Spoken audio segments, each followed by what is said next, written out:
proverb, I am because we are, is the foundation of the ACBN YouTube channel.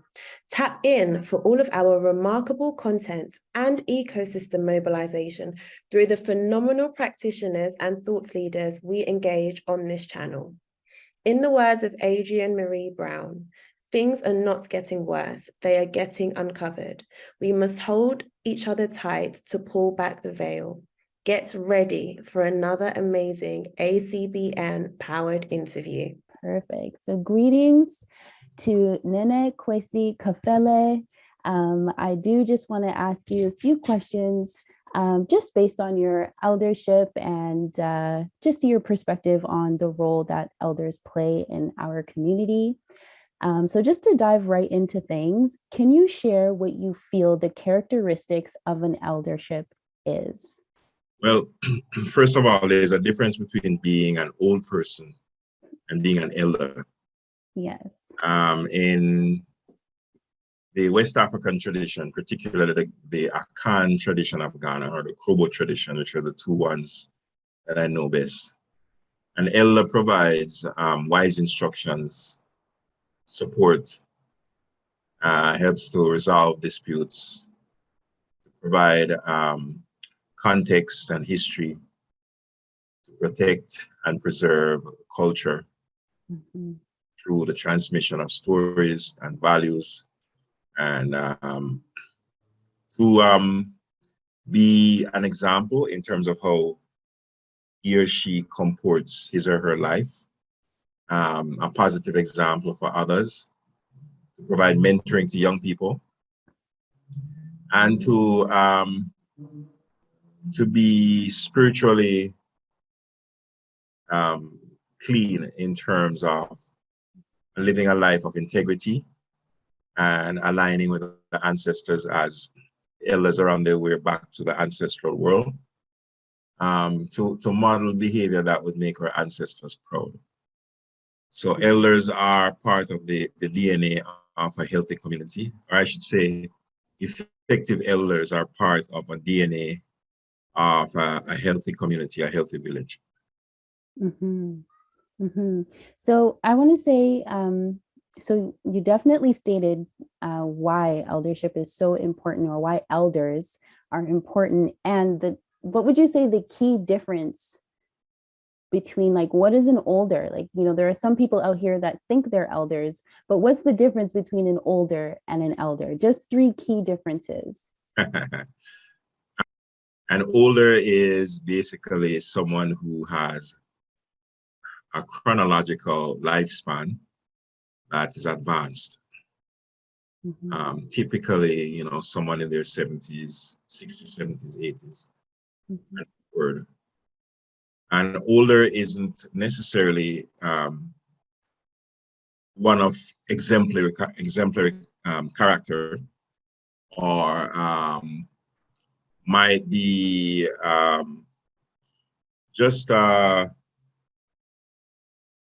normal person going about their lives, but no real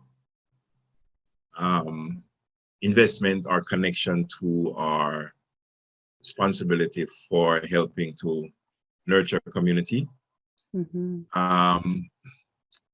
it might not be, you know, anything negative. It could simply be they're just not invested in that. Or the extreme of that is someone who's behaving immaturely or antisocially, and is absolutely not the example you want to set for others in your community, but they're older. And an elder is the opposite of all of that, you know, responsible, committed, exemplary behavior, you know, guidance, leadership, mentorship, grounded in spirit, protecting culture, etc. So eldership is more intentional and more organized. Now, some people, simply by virtue of their age, they get referred to as elders, often in environments where organized eldership is not very strong or very clear. And so when young people come to expect certain things from them, they might be disappointed because they're not really elders in the traditional sense of the word. They're just holders. Right. So it depends. It depends. So one thing that you said that stood out to me was investment, and just that, you know, an elder is invested in the evolution of the community. And when I think investment, I think energy. So you think like elders are invested in themselves, and then their cup kind of runneth over and they share that investment outward. So that was a really great explanation. So I do have a question. What can community members do to honor our elders from your perspective? First of all, I think our elders need to be more organized in terms of how they support and honor young people, how they provide the kind of protection and direction and advice and education that's necessary to build a nation that organized, focused, effective way of working. We don't do that very well. We're fairly scattered and individual in our efforts. So I think that's the first thing, is just being more organized, because traditionally you have to, so the life cycle in West Africa has eldership as the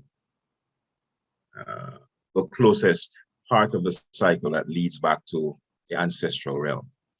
So once you get to that stage, then material things are no longer so important.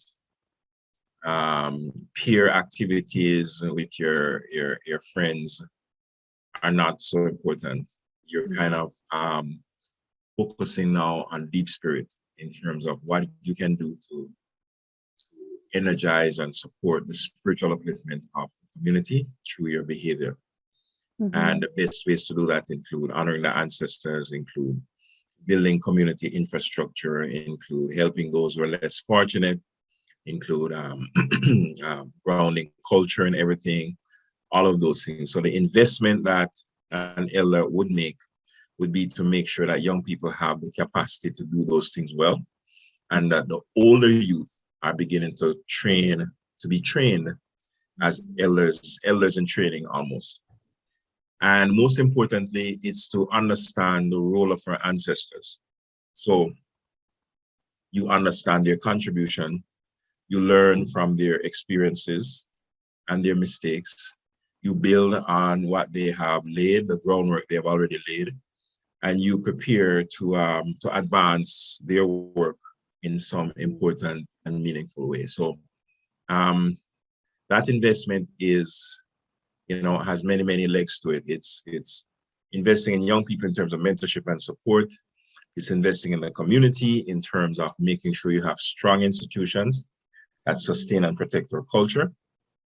And it's investing in knowledge in terms of them understanding and recognizing what we have done, where we have come from as a people, and acknowledging the importance of our ancestors in that process and that journey. So it's different. There are different types of investments.